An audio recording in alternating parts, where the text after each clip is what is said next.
Welcome to McPlum, simple solutions served daily. In this video, I will explain how to make shrimp linguine pasta.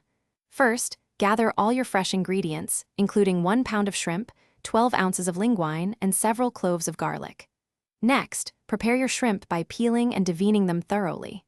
Finally, cook your linguine pasta according to package directions, ensuring it reaches a perfect al dente texture. This simple guide will help you create a delicious meal. Once your shrimp are prepped, heat 2 tablespoons of olive oil in a large skillet over medium heat. Sauté the shrimp for about 2 to 3 minutes per side until they turn opaque and pink. Remove the cooked shrimp from the pan and set them aside for later.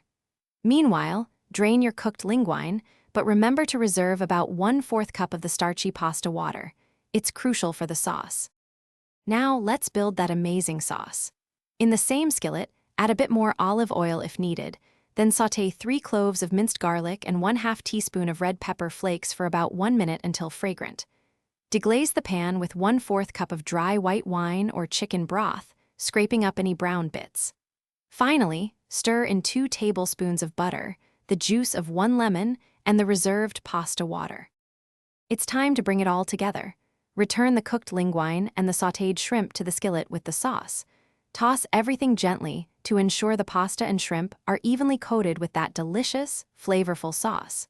Garnish with fresh parsley and a sprinkle of Parmesan cheese if you like. Serve immediately and enjoy your homemade shrimp linguine. Don't forget to check the description for the Darn Tough Socks link and other great deals. Thanks for watching. Stay juicy and subscribe.